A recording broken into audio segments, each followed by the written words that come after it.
مفتی سلطان کے بیانات کے لیے مفتی سلطان آفیشل کو سبسکرائب کریں۔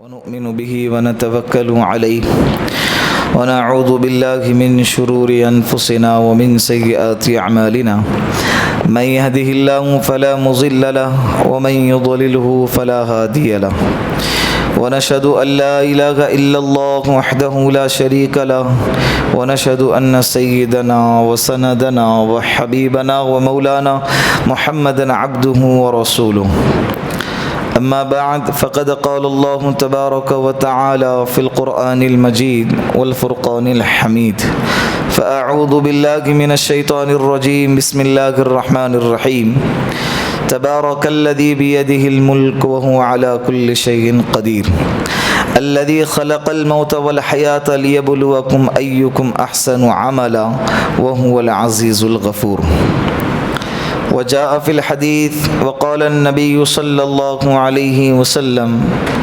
موتوا قبل أن تموتوا وحاسبوا قبل أن تحاسبوا أو كما قال عليه الصلاة والسلام صدق الله المولانا العظيم وصدق رسوله النبي الكريم ونحن على ذلك من الشاهدين والشاكرين والحمد لله رب العالمين۔ درود پاک پڑھ لے ایک مرتبہ۔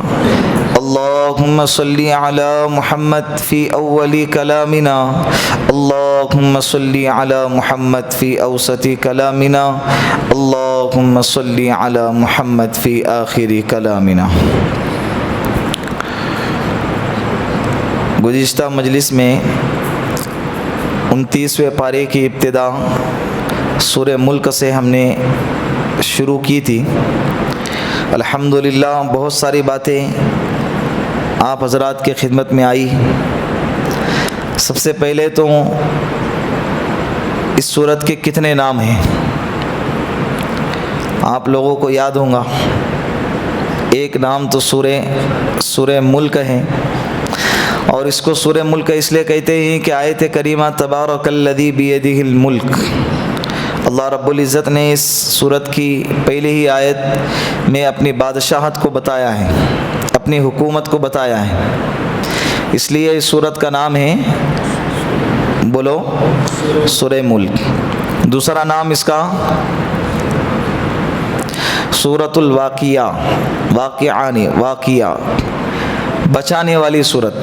وقع یقی کے معنی بچنا، بچانا۔ کل قیامت کے دن جو سورت بندہ پوری زندگی رات میں اس سورت کے پڑھنے کا معمول رکھتا ہوں، یہ سورت کل قیامت کے دن جہنم کی آگ سے اس کو بچائیں گے، اسی لیے اس کو سورۃ الواقعہ بھی کہتے ہیں، سورۃ المنجیہ بھی کہتے ہیں، نجات دلانے والی۔ اللہ کے سامنے اس بندے کو، پڑھنے والے کو اللہ کے سامنے نجات دلائیں گی، نہ باپ کام آئیں گا، نہ ماں کام آئیں گی، نہ بیوی، نہ بچے، نہ جائیداد۔ یوم یفر المرء من اخی و امہ و ابی و صاحبتہ و بنی لکل امرئ منہم یومئذ شأن یغنی، کہ کل قیامت کے دن ماں باپ اپنی اولاد کو دیکھ کر بھاگیں گے، اولاد اپنے ماں باپ کو دیکھ کر بھاگیں گے کہ ایسا نہ ہو کہ یہ مجھے میرے رشتہ داری کا واسطہ دے کر، میری نسبت کا واسطہ دے کر مجھ سے میرے نیکیاں نہ مانگ لے۔ تو جو خونی رشتے ہیں وہ انسان ایک دوسرے کو دیکھ کر بھاگیں گا، تو ایسے مشکل گھڑی میں، ایسے نفسا نفسی کے عالم میں جو چیزیں ہم کو نجات دلائیں گی وہ یہ قرآن کریم کی تلاوت ہے، سورہ سجدہ ہے، سورہ ملک ہے۔ اللہ کے نبی صلی اللہ علیہ وسلم پوری زندگی رات میں سونے سے پہلے یہ پڑھے بغیر کبھی نہیں سوتے تھے۔ اللہ کے رسول کا معمول تھا، سرکار کی عادت تھی کہ رات میں سونے سے پہلے سورہ سجدہ اور سورہ ملک لازماً پڑھا کرتے تھے، تو لہٰذا یہی کل قیامت کے دن ہم کو نجات دلائیں گے۔ اس سورت کا ایک نام سورۃ المانعہ ہے۔ اللہ کے رسول صلی اللہ علیہ وسلم نے فرمایا کہ جو بندہ سورہ سجدہ اور سورہ ملک کی تلاوت کرتا رہے گا تو مرنے کے بعد، قبر میں داخل کرنے کے بعد، جب عذاب دینے والے فرشتے جب عذاب دینے کے لیے آئیں گے تو سورہ سجدہ اور سورہ ملک اس کو ڈھانپ لیں گے، یعنی عذاب کو روک لیں گے، عذاب کو اس تک آنے نہیں دیں گے۔ تو وہاں پر بھی یہ سورت ہم کو کام آئیں گی، کتنی بڑی فضیلت ہے۔ تو اس لیے اس کا ایک اور نام کیا ہے؟ سورۃ بولو ارے بولو نا, مانعہ سورۃ اتنا بڑا مجمع بول ہی نہیں رہے. ساتھ دیں گے تو یاد بھی رہیں گا, مجھے بھی بولنے میں آسانی ہوں گی اور اچھا بھی لگے گا. یہ درس ہے, یہ کوئی بیان نہیں ہو رہا ہے. درس کے اندر سبق یاد کیا جاتا ہے, کروایا جاتا ہے, اور جب بات بولی جائیں گے تو آپ دہرائیں گے تو آپ کے دل میں بیٹھیں گے. اذا تکرر الکلام تکرر فی القلب, جب بات کو بار بار بولا جائے گا دل میں جم جائیں گی. تو اسی لیے بولے اس سورت کا ایک اور نام کیا ہے؟ سورۃ المانعہ, معنی روکنے والی. منع یمنعو کے معنی روکنا. مرنے کے بعد قبر میں جب ڈالیں گے تو عذاب کو روکیں گی ہم تک آنے سے. تو اسی لیے سورت کا نام رکھا گیا سورۃ المانعہ. اس سورت کا ایک اور نام ہے سورۃ الشافعہ. کیا مطلب؟ اللہ کے رسول صلی اللہ علیہ وسلم نے فرمایا کہ قرآن کریم میں ایک سورت ہے جس کے 30 آیتیں ہیں. جو بندہ اس کو یاد کر لیں گا اور اس کو پڑھیں گا, کل قیامت کے دن یہ سورت اس کے حق میں اللہ کے سامنے سفارش کریں گی, شفاعت کریں گی. اور یہ ایسی سفارش کرنے والی ہے کہ اس کی سفارش قبول کی گئی ہے. اسی لیے اس کا نام ہے سورۃ الشافعہ. گزشتہ مجلس میں نے یہ بھی کہا تھا کہ اللہ کے رسول صلی اللہ علیہ وسلم نے فرمایا کہ اُدِدْتُ أَنَّهَا فِي قَلْبِ كُلِّ مُؤْمِنٍ, کہ میرا جی چاہتا ہے کہ ہر ایمان والے کے قلب میں, ہر ایمان والے کے دل میں یہ صورت ہونی چاہیے. کس کی چاہت ہے؟ آپ صلی اللہ علیہ وسلم کی. پھر میں نے یاد کرنے کا طریقہ آپ کو بتایا تھا کہ اس صورت میں 30 آیتیں ہیں. اگر کوئی بندہ روزانہ ایک ہی آیت کو اگر اللہ کے رسول کی خواہش کو پورا کرنے کی نیت سے اگر لے کر بیٹھے گا تو روزانہ ایک آیت سے تو 10 دن میں کتنی آیتیں ہوں گی؟ 10. پوری مکمل صورت کتنے دن میں ہوں گی؟ 30 آیتیں مکمل 30 دن کے اندر ایک صورت ہوں گی. تو ابھی آج 8 دن ہو گئے تقریباً گزشتہ مجلس سے لے کر اب تک. تو 8 آیتیں اس مجلس میں کس کو یاد ہو گئی؟ الحمدللہ, اللہ قبول فرمائے. یہ حوصلہ افزائی کے لیے, کسی کو ذلیل کرنا مقصود نہیں ہے, کسی کو رسوا کرنا مقصود نہیں. اس لیے کہ یہ کوئی میدان, یہ دنیا کی ذلت کوئی ذلت نہیں ہے, دنیا کی عزت کوئی عزت نہیں ہے. اصل عزت اور ذلت تو کل قیامت کے دن میدان محشر کی ہے.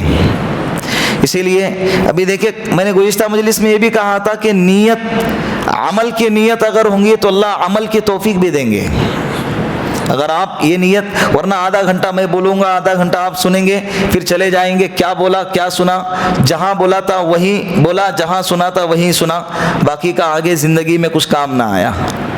تو علم بغیر عمل کے اگر ہوتا ہے تو علم گمراہی کا سبب بن جاتا ہے. وہ یہ علم ہم کو کیا فائدہ دیں گا بتاؤ, اگر وہ علم عمل کے ساتھ اگر مزین نہیں ہے تو. تو گزشتہ مجلس میں ہم نے سنا, ٹھیک ہے چلو ایک ہفتہ درگزر, آگے ارادہ کرتے ہیں انشاءاللہ کہ آج سے روزانہ ایک آیت تو بھی یاد کر کے سوئیں گے. ٹائم نہیں ملتا مولوی صاحب, کیا کریں گے؟ ایک آیت آدھا گھنٹہ کون دیں گا؟ وقت ہی نہیں ملتا. 24 گھنٹے اتنے بزی ہیں کہ 8 گھنٹے سونے میں, باقی کا پورا بزی لائف کہ تو تھوڑا بھی وقت نہیں ملتا. اللہ کو کل قیامت کے دن یہ بہانہ نہیں بتا سکتے, اللہ جانتے ہیں. اسی صورت کے اندر آگے آ رہا ہے, اللہ رب العزت باریک بھی ہیں اور ہر چیز سے باخبر ہیں. ہمارا ٹائم کہاں گزرتا ہے, کس جگہ پہ مصروف ہے, اللہ سب جانتے ہیں. اللہ کو یہ سمجھ میں نہیں آئے گا کہ دوسرے کے لیے وقت تھا, خواہشات کے ضرورت کے پورا کرنے کے لیے وقت تھا, اور عیاشی کے لیے وقت تھا, لیکن وقت نہیں تھا تو میرے قرآن کے پڑھنے کے لیے وقت نہیں تھا. ایک آیت کتنا آسان طریقہ ہے. تو ہاتھ اٹھا کر بتائیں کہ کون کون انشاءاللہ روزانہ ایک آیت, کم سے کم روزانہ ایک آیت تبھی یاد کر کے سوئیں گا. سب ارادہ کرتے ہیں انشاءاللہ. انشاءاللہ عمل کی توفیق عطا فرمائے. یہ ایک ہو گیا. دوسرا, دیکھ کر تلاوت کس نے کیا ہے؟ گزشتہ مجلس سے اب تک جس نے سنا ہے کہ بھئی اس کے اتنے فضائل ہیں, اس کے اتنے برکات ہیں, تو روزانہ سورہ سجدہ اور سورہ ملک کس نے پڑھا ہے؟ اللہ قبول فرمائے. جس نے ہاتھ اٹھائے اللہ ان کے ارادوں کو پڑھنے کو اللہ اس کا اجر عطا فرمائے. تو لہٰذا جس نے نہیں پڑھا ہے وہ آج کے مجلس میں ارادہ کرے کہ انشاءاللہ اب سے لے کر موت تک کبھی نہیں چھوڑیں گے. بھلے دیکھ کے, لیکن اب سے لے کر موت تک کبھی بھی نہیں چھوڑیں گے. حضرت علی کرم اللہ وجہہ اعمال کے, معمولات کے اتنے پابند تھے کہ کسی نے ان سے پوچھا کہ آپ جو یہ معمولات کرتے ہوں، یہ جو اعمال کے اتنے پابند ہیں، کیا جنگ کے حالت میں بھی لشکر کے سامنے، دشمن کے سامنے بھی آپ کے اعمال کی معمولات کی اتنی پابندی ہوتی ہے؟ حضرت نے فرمایا کہ اس وقت تو زیادہ ہوتی ہے، اس لیے کہ وہ لمحہ موت کے قریب ہوتا ہے، تو اس وقت تو معمولات کی پابندی زیادہ ہوتی ہے، اور معمولات کی پابندی یہ ترقیات کا زینہ ہوتی ہے۔ اس لیے کہ جب بندہ کسی عمل کو شروع کرتا ہے تو اللہ اس بندے کے اس عمل کے آنے کا انتظار کرتے ہیں کہ میرا بندہ روزانہ رات میں سونے سے پہلے یہ 2 سورتیں پڑھتا ہے پھر سوتا ہے۔ اگر کسی دن بندہ غفلت میں سو گیا یا کسی کام میں مشغول ہو گیا تو اللہ اس وقت میں انتظار کرتے ہیں کہ نہیں میرا بندہ روزانہ یہ عمل کرتا ہے، پڑھے گا، اب نہیں تھوڑی دیر سے پڑھے گا، اب نہیں تھوڑی دیر سے پڑھے گا۔ بندہ کسی فون کا انتظار کرتا ہے نا، جب وہ فون نہیں کرتا ہے سامنے والا تو ہم ناراض ہو جاتے ہیں اور اپنا غصہ اس پر نکال دیتے ہیں کہ تیرا ویٹ کرتے کرتے مجھے اتنا ٹائم ہو گیا، تیرا انتظار کر رہا تھا میں تیرے فون کا، تو نے مجھے فون نہیں لگایا۔ تو ہما شما کا کوئی حیثیت اور کوئی اوقات ہی نہیں، ہماری کوئی وقات بھی نہیں ہے، پھر بھی ہم کو غصہ آتا ہے۔ اللہ رب العزت ہمارے اعمال کا انتظار کرتے ہیں کہ فلاں بندہ فلاں وقت میں اعمال کا پابند تھا، وہ عمل کرے گا۔ تو انشاءاللہ آج کے بعد سے لے کر موت تک ہم کیا کریں گے؟ معمولات کی پابندی کریں گے۔ تو ان معمولات کی پابندی میں سورہ ملک اور سورہ سجدہ بھی ہے۔ 10 منٹ جاتے جائیں گے، کوئی مسئلہ نہیں۔ کل قیامت کے دن احساس ہوگا کہ یار جو 10 منٹ گئے، کاش پوری زندگی چلی جاتی تو کیا ہوتا۔ وہ 10 منٹ کا اجر اتنا مل رہا ہے، تو اگر پوری زندگی اللہ کی رضا میں گزار دیتا تو مجھے کتنا ملتا۔ ٹھیک ہے۔ ایک اور بات، اس کے فضائل آئے تھے، اس کے فضیلتیں اللہ کے رسول صلی اللہ علیہ وسلم نے جتنے سنائی تھی گزشتہ ہفتے آپ کے سامنے میں نے آپ کے سامنے گوش گزار ہو چکے ہیں کہ اللہ کے رسول نے فرمایا کہ جو بندہ سورہ ملک کی تلاوت کرے گا عذاب قبر اس کو نہیں ہوگا، عذاب قبر اس کو نہیں ہوگا۔ اللہ رب العزت نے سورہ ملک کی پہلی آیت میں ایک تو یہ ذکر کیا کہ ساری دنیا کی بادشاہت میرے ہاتھ میں ہے، ساری دنیا کی بادشاہت میرے ہاتھ میں ہے۔ ایک دوسرا ید، اللہ کہتے ہیں میرے ہاتھ میں۔ اللہ کا ہاتھ کیا ہمارے ہاتھ کی طرح ہے؟ نہیں، اللہ کا ہاتھ اللہ کے شایان شان ہے۔ اللہ کا ہاتھ کیسا ہوگا اللہ جانتا ہے، ہمیں اس کے گہرائی میں اور اس کے تحقیق میں پڑھنے کی اجازت بھی نہیں اور ضرورت بھی نہیں ہے۔ تیسری بات، تبارک کسے کہتے ہیں؟ تبارک کے معنی آتے برکت، بڑھنا، کہ بھائی آپ کے عمر میں برکت ہو، آپ کے جان میں برکت ہو، مال میں برکت ہو، اولاد میں برکت ہو، یعنی یہ ساری چیزیں بڑھے۔ تو اللہ کہہ رہے ہیں کہ اللہ کی ذات بابرکت ہے۔ تو برکت کسے کہتے ہیں؟ جب برکت کا لفظ، تبارک کا لفظ جب اللہ کے ساتھ بولا جائے تو اس کا ترجمہ ہوتا ہے کہ بلند و بالا۔ اس کا ترجمہ کیا ہوتا ہے؟ بلند و بالا، برتری والا۔ پھر میں نے اس پر ایک چھوٹا سا واقعہ آپ کے سامنے سنایا تھا کہ تبارک، ایک کتا آیا اور کپڑا لیا اور پہاڑ کے بلندی پر جا کر بیٹھ گیا۔ امام اصمعی رحمۃ اللہ علیہ کا قصہ سنایا تھا۔ تو یہ 3 چیزیں۔ چوتھی چیز کہ اللہ رب العزت وہو علی کل شیء قدیر، ہر چیز پر قادر ہے۔ اللہ بولو، ہر چیز پر قادر ہے، اس کے لیے کوئی بھی چیز ناممکن نہیں ہے، کوئی بھی چیز مشکل نہیں ہے۔ وہ کن فیکن کا مالک ہے۔ اگر وہ کسی چیز کے بارے میں اگر ارادہ بھی کرے کہ یہ ہو جا تو وہ چیزیں آنن فانن ہو جاتی ہیں۔ اس کو کہتے ہیں اقتدار، اس کو کہتے ہیں قادر ہونا، قادر مطلق ہونا، کسی کا محتاج نہیں، کوئی کام کے کرنے میں کسی کے پوچھنے کا محتاج نہیں، کسی کام کو ختم کرنے میں کسی کی اجازت کا محتاج نہیں ہے۔ اسے کہتے ہیں وہو علی کل شیء قدیر۔ یہ ساری حکومت کے بادشاہ، اپنے حکومت پر اترانے والے، اپنے اوٹوں پر اترانے والے، اپنے سیٹوں پر اترانے والے، اپنے نمرات پر اترانے والے، اللہ کہہ رہے وہو علی کل شیء قدیر، میں تم پر بھی قادر ہوں۔ تمہارا اقتدار تو مختصر سا ہے، یہ مہلت دی ہے تمہیں، یہ بہت تھوڑی زندگی ہے۔ اصل مالک تو اللہ ہے اور وہ ہر چیز پر قادر ہے۔ وہ کیا ہے؟ ہر چیز پر قادر ہے۔ اللہ رب العزت نے اپنے بادشاہت کو اس میں بتایا۔ یہ دعویٰ تھا اللہ کا کہ زمین، آسمان، چاند، سورج، دنیا، آخرت، یہ سب کچھ اللہ کہہ رہے کہ یہ میرے ہاتھ میں ہے۔ اور علی کل شیء قدیر سے اللہ دعویٰ کر رہے ہیں کہ وہ ہر چیز پر قادر ہیں. ہر چیز یعنی اعلیٰ سے اعلیٰ چیز پر, چھوٹی سے چھوٹی, بڑی سے بڑی چیز پر اللہ قادر ہیں. اب اس دعوے کی دلیل اللہ دے رہے ہیں, الذی خلق الموت والحیات لیبلوکم ایکم احسن عملا.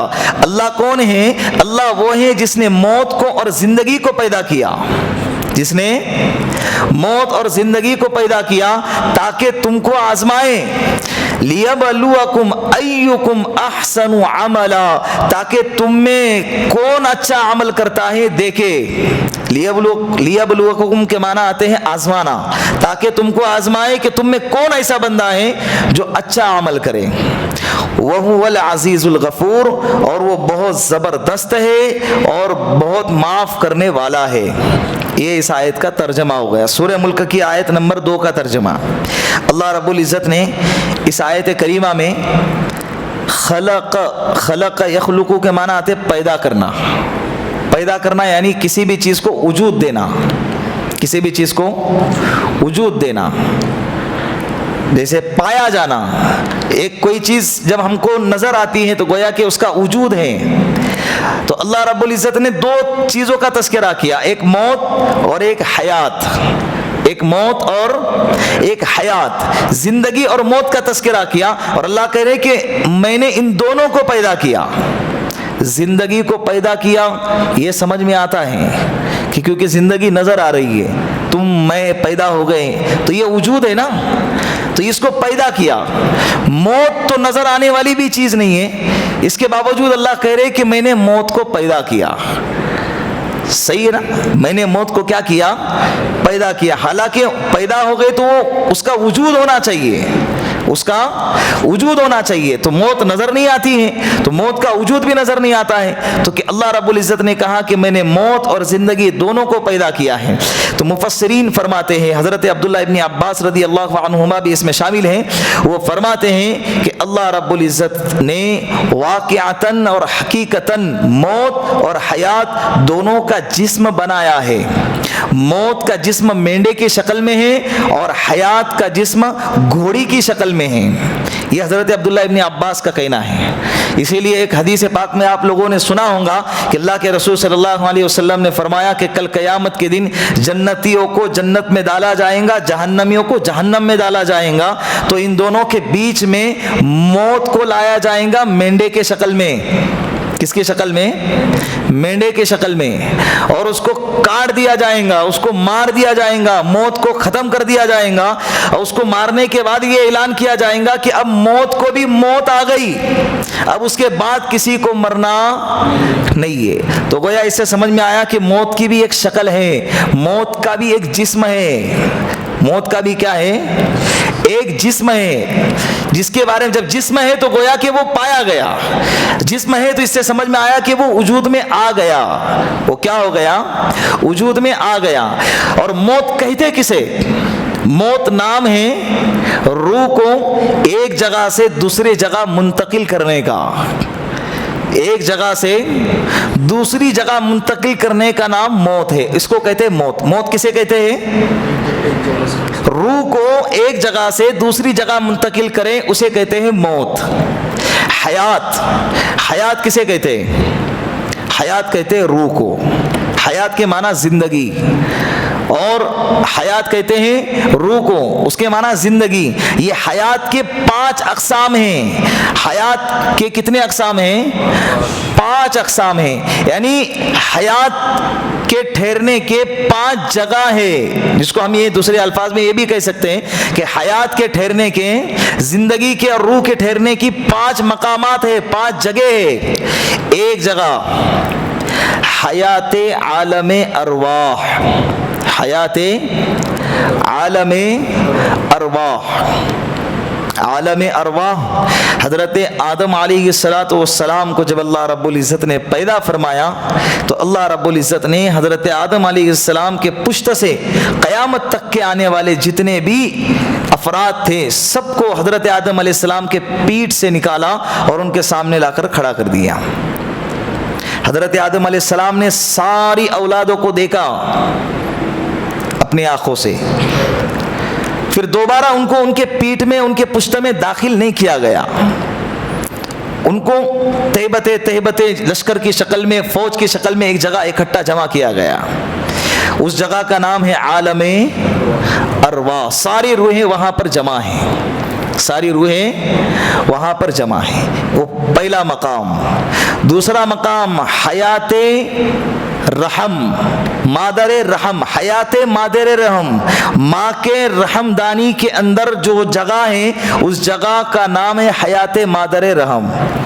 فرشتہ اللہ کے حکم سے عالم ارواح سے جس کا حکم ہوتا ہے کہ فلاں روح کو اٹھانا ہے، لڑکا ہے یا لڑکی، تم میں سب آ گئے تھے اس میں، کہ اس کو اٹھانا ہے اور فلاں کے رحمدانی میں پھونک دینا ہے. تو فرشتہ اللہ کے حکم سے اس روح کو اٹھاتا ہے اور ماں کے رحمدانی میں حیات عالم ارواح وہاں سے اٹھایا گیا.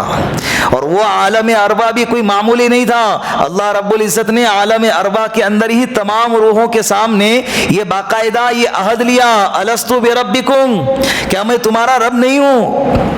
تو تم نے، میں نے، ہم نے، سب نے قیامت تک کے آنے والے فرد میں اور یہ جو انکار کرنے والے، جھٹلانے والے، اسلام کا مذاق اڑانے والے اور اللہ کی تکذیب کرنے والے اور اللہ پر اعتراض کرنے والے جو لوگ ہیں نا، سب آ گئے اس میں. الست بربکم، اللہ کہہ رہے میں تمہارا رب نہیں ہوں؟ قالوا بلا، سب نے کیا کہا؟ جی ہاں آپ ہی ہمارے رب ہیں. سب نے، ہم نے بھی اللہ کا اقرار کیا ہے. اس کے بعد اللہ رب العزت اگر کسی نبی کو نہ بھیجتا اور کسی علماء کرام کو قوم کی رہبری کے لیے نہ بھیجتا، کسی نبی کو، کسی رسول کو امت کی رہبری کے لیے نہ بھیجتا، اس کے بعد ساری امتیں اللہ کے سامنے کھڑی ہو جاتی تو اللہ کے سامنے یہ اعتراض نہ کرتی کہ اللہ ہم کو ڈرانے والا کوئی نہیں آیا تھا، ہم کو بتانے والا کوئی نہیں آیا تھا کہ تو ہمارا رب ہے. اس لیے کہ الست بربکم میں وہاں پر عہد و پیمان ہو چکا ہے اور وہ بہت مضبوط عہد و پیمان ہے. عالم ارواح میں ساری روحیں ایک جگہ سے دوسری جگہ پر گھومتی پھر رہی تھی. حضرت علی فرماتے ہیں کہ میرے دائیں بائیں کون عالم ارواح میں تھا، آج بھی مجھے ان کی شکلیں یاد تھی. اس کی روح جتنی زیادہ پاکیزہ ہوں گی دنیا کے اندر، ایسا ہوتا ہے نا یار تجھے کہیں تو دیکھے جیسا لگ رہا ہے، حالانکہ کبھی زندگی میں دیکھا ہوا نہیں رہتا ہے، تو کئی تو دیکھے جیسا رہتا ہے نا، وہ تیری شکل جانی پہچانی ہے، تیری شکل بہت مانوس جیسی لگتی ہے اور تجھے دیکھے تو اپنائیت جیسا لگتا ہے. تو کئی تو دیکھا ہے، کہاں دیکھا ہے؟ وہاں دیکھا ہے، عالم ارواح میں دیکھا ہے، گھومتے ہوئے دائیں بائیں آس پاس میں وہاں دیکھا ہے. تو اللہ کے حکم سے فرشتے عالم ارواح سے روح کو اٹھاتے ہیں اور جس جگہ پہ جس مادر رحم میں ڈالنے کا حکم ہوتا ہے وہاں پر ڈال دیتے ہیں. دوسری جگہ عالم مادر رحم، 9 مہینے تک وہ روح ہمارے اپنے جسم کے اندر رہتی ہے، پلتی ہے اور 9 مہینے ہونے کے بعد جب اللہ کا حکم ہوتا ہے تو وہاں سے نکل کر دنیا میں آتی ہے. اس کا نام ہے عالم دنیا. اس کا نام کیا ہے؟ بولو، عالم دنیا ہے. 3 مقام ہو گئے. چوتھا مقام، جب زندگی مکمل ہو جاتی ہے اور دنیا سے جانے کا وقت آ جاتا ہے تو فرشتے اللہ کے حکم سے آتے ہیں اور انسان کے جسم سے روح کو نکال دیتے ہیں. نکالنے کے بعد کہاں لے جاتے ہیں؟ اگر نیک ہے، میں نے کہا تھا آپ کو یاد ہوگا قرآن کے تفسیر ہی کے اندر کہ اگر نیک روح ہے تو اعلیٰ علیین میں لے جایا جاتا ہے، اور اگر بد ہیں، فاسق فاجر اور کافر اور مشرک ہیں تو اس کے روح کو سجین میں لے جایا جاتا ہے. تو ان دونوں کا نام عالم برزخ ہے. کیا نام ہے؟ عالم برزخ. عالم برزخ کی 2 قسمیں، اعلیٰ علیین اور سجین. ان دونوں کو ملائیں گے تو ایک نام بنتا ہے. اس کا نام کیا ہے؟ قبر والی جو زندگی ہے، قبر والا جو عالم ہے اس کا نام ہے عالم برزخ. برزخی زندگی جس کو سنا ہوں گے آپ نے، برزخی زندگی، تو یہ وہی عالم برزخ ہے. کتنے ہو گئے؟ 4. 5ویں نمبر پر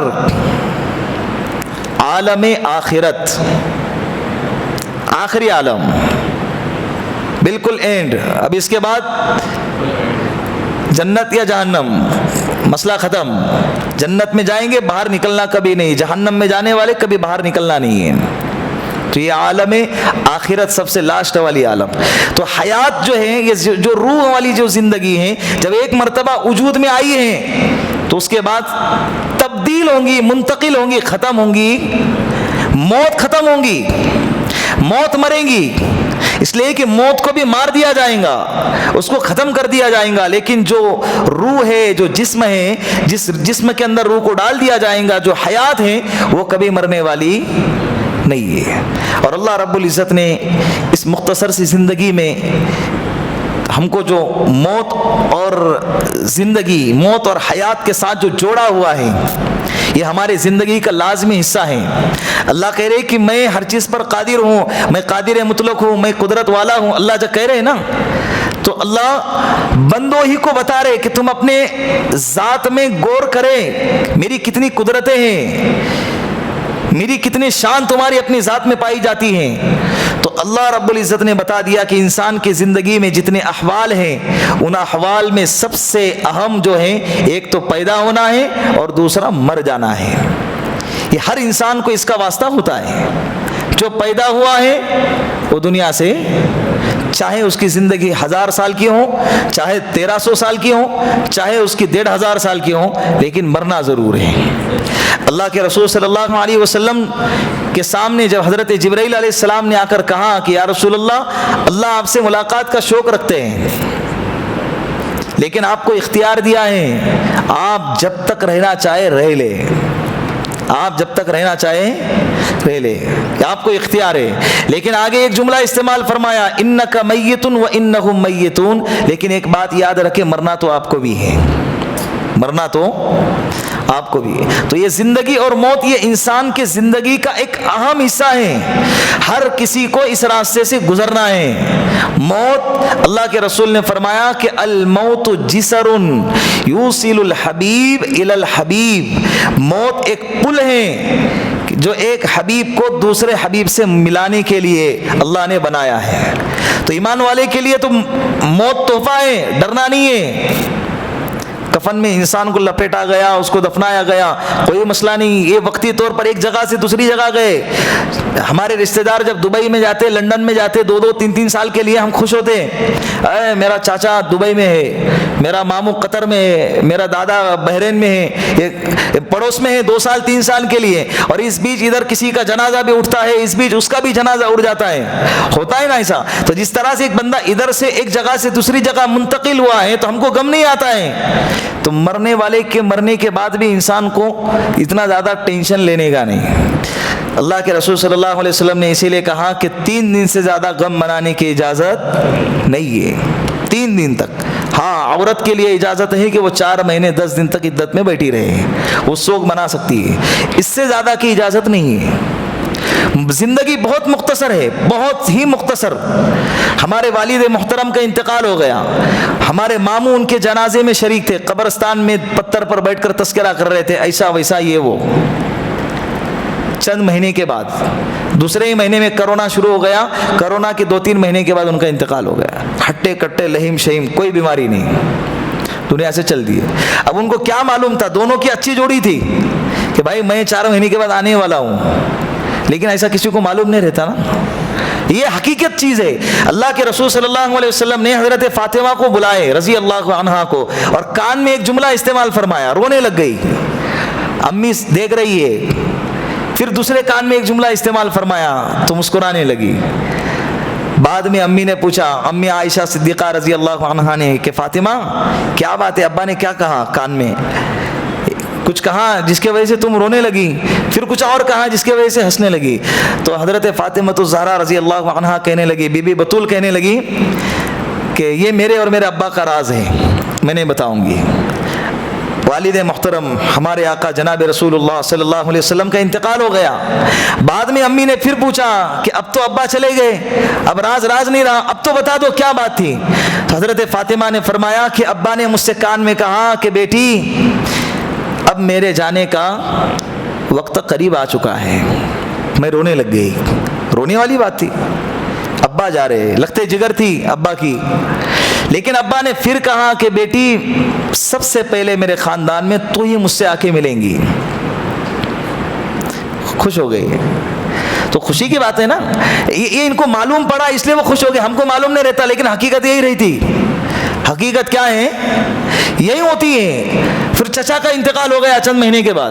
چچا کے جانے کے بعد چند مہینے سے, چچا کے انتقال سے پہلے ہمارے دادی کا انتقال ہو گیا. یہ چند مہینے کا ہی فاصلہ ہے. تو انسان مرنے پر اتنا روتا ہے, اگر اس کو پتا چل جائے کہ یہ ابھی گیا ہے, دوبارہ اس کے بعد مجھے اس کے پیچھے جانا ہے, تو انسان اس کے مرنے پر اتنا نہیں روئے گا جتنا کہ اپنے مرنے کی تیاری کرے گا کہ بھائی مجھے بھی جانا ہے. اللہ کے رسول نے اسی لیے فرمایا موتو قبل ان تموتو وحاسبو قبل ان تحاسبو, مرنے سے پہلے مرو. کیا فرما رہے اللہ کے رسول؟ بولو, مرنے سے پہلے مرو. صحابہ نے عرض کیا یا رسول اللہ مرنے سے پہلے کیسے مریں گے؟ پھر اللہ کے رسول نے فرمایا الکیس من دان نفسہ وعمل لما بعد الموت والعاجز من اتبع نفسہ ہواہا وتمنى علی اللہ. عقل مند شخص وہ ہیں جو موت سے پہلے موت کی تیاری کرے. موت کی کیا کریں؟ تیار. حکیم الامت فرماتے ہیں کہ میں اتنا ریڈی بیٹھا ہوں کہ اگر میں ابھی اچانک ملک الموت آ جائے اور کہہ دے کہ اشرف علی چلو, تو میں جانے کے لیے تیار ہوں. ہمارے پیچھے اتنے جھمیلے ہیں, زندگی اتنی گزاری 30 سال 35 سال کا چلے, لیکن جھمیلے اتنے پال کے رکھے ہوئے ہیں. اس کا دینا ہے, اس کا لینا ہے, اس کی ناراضگی, اس کا دل توڑا ہے, اس کے ساتھ رشتے خراب کر کے رکھا ہوا ہے, یہ ہے وہ ہے. اللہ کے رسول صلی اللہ علیہ وسلم نے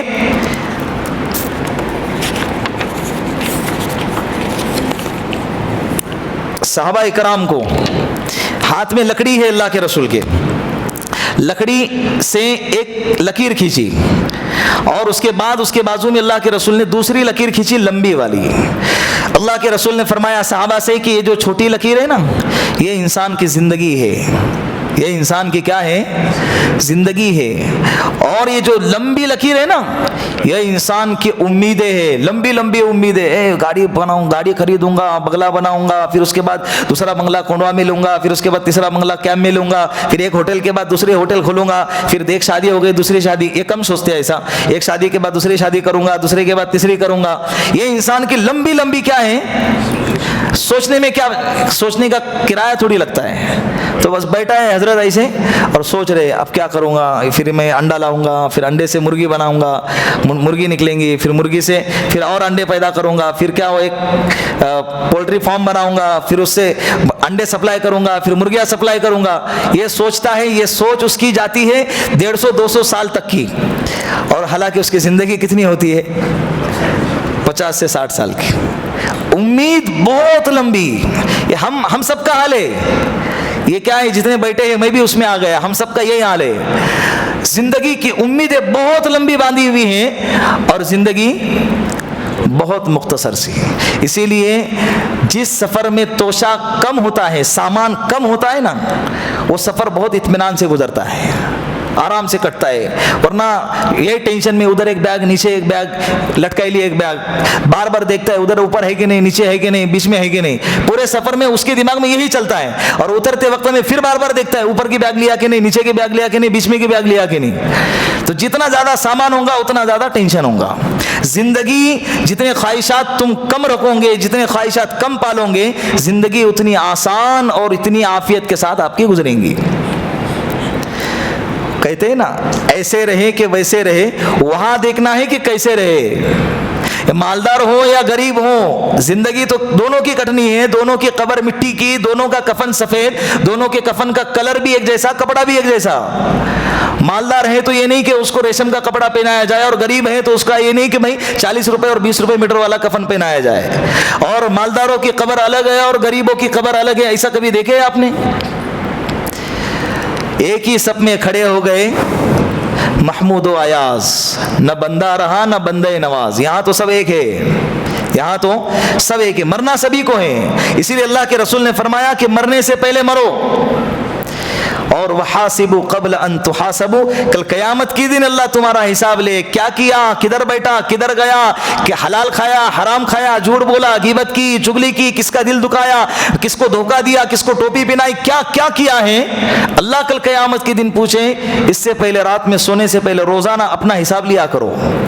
آج دن بھر کا حساب لو, پتہ نہیں کل ملے نہ ملے. جب حساب لیں گے نا تو آئندہ زندگی گزارنا آسان ہوگا. بھائی اتنوں کا دل دکھایا ہے, اتنوں کے ساتھ غلط کیا ہے, اتنے نمازیں قضا کی ہیں, اتنی نافرمانی کی ہے, اتنی بدنظری کی ہے, اتنا اللہ کا دل دکھایا ہے, اللہ کو ناراض کیا ہے, اللہ معاف کر دے, آئندہ کل نہیں کروں گا, کل نہیں ملی چلے گا.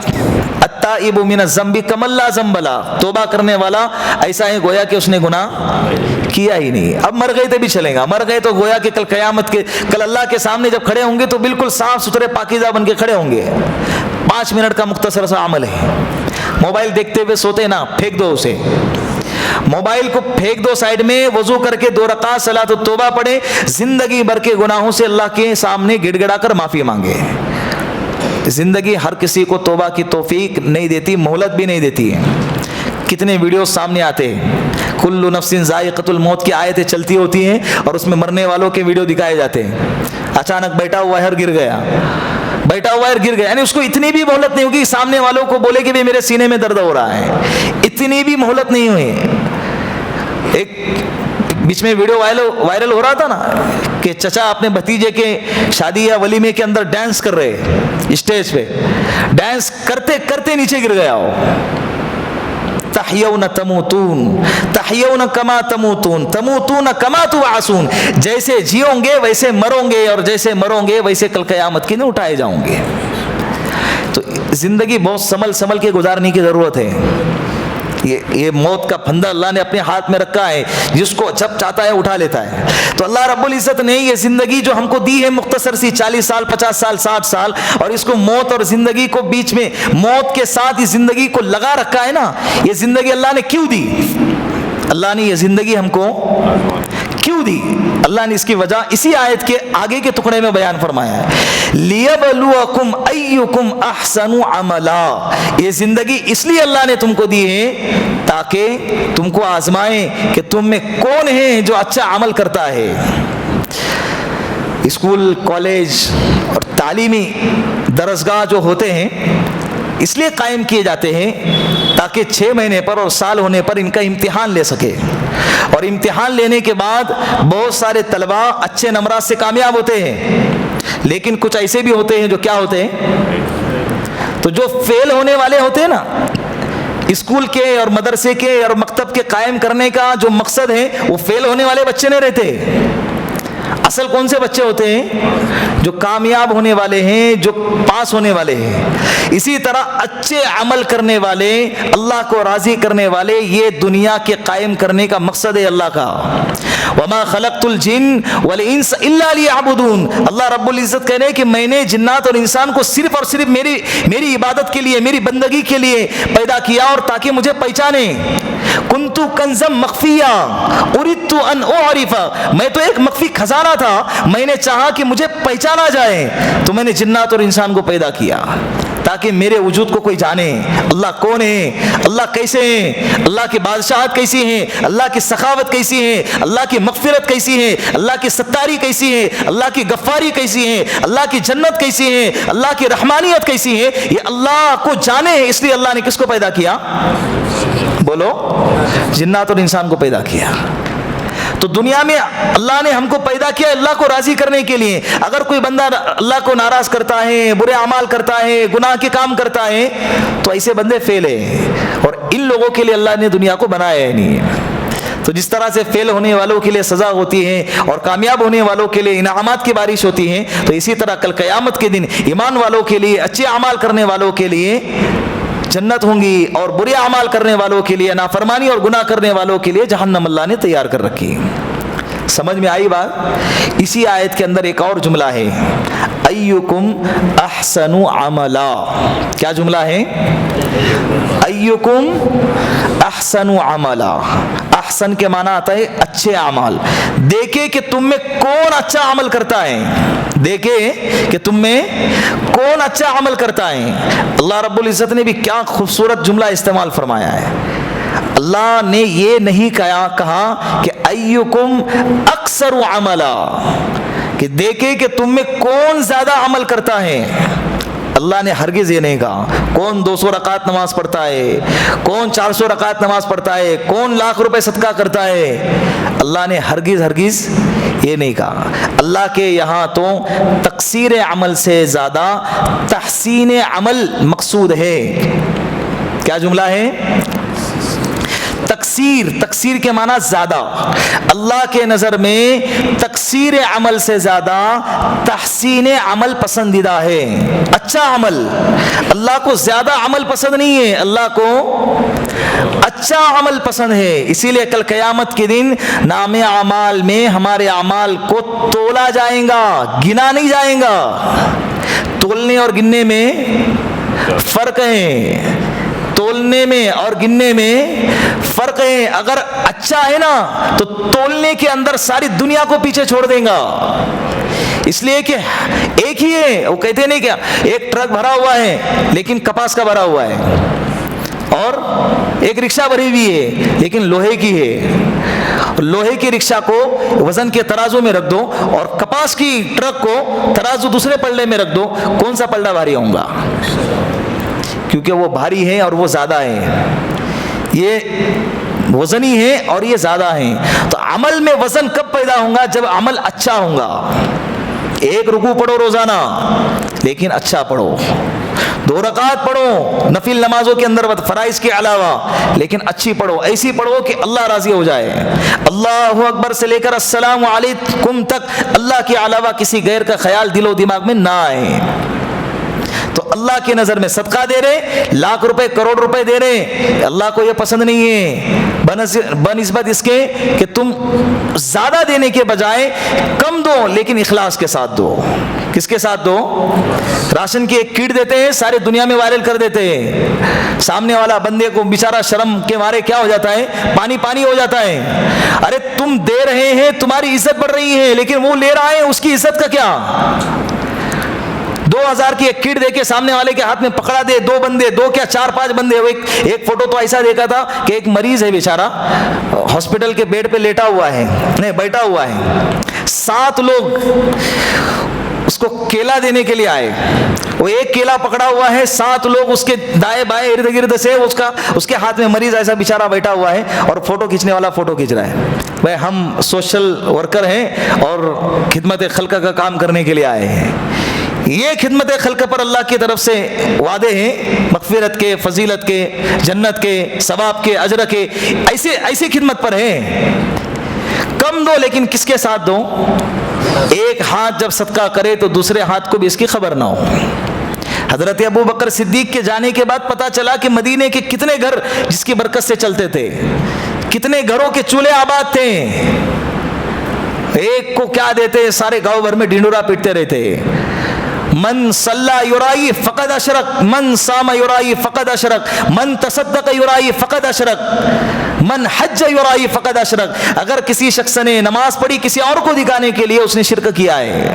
روزہ رکھا کسی اور کو دکھانے کے لیے، کسی اور کو خوش کرنے کے لیے، اس نے شرک کیا ہے۔ صدقہ کیا، زکات دیا، خیرات کیا، لیکن لوگ مجھے سخی کہے، لوگ مجھے بہت مالدار کہیں، بہت دیالو کہیں، اسی لیے لوگوں کے سامنے بانٹتا پھر رہا ہے، تو اس نے شرک کیا ہے۔ اللہ کے رسول نے فرمایا نا کہ کل قیامت کے دن سب سے پہلے جہنم میں جس کو داخل کیا جائے گا وہ مجاہد ہوں گا۔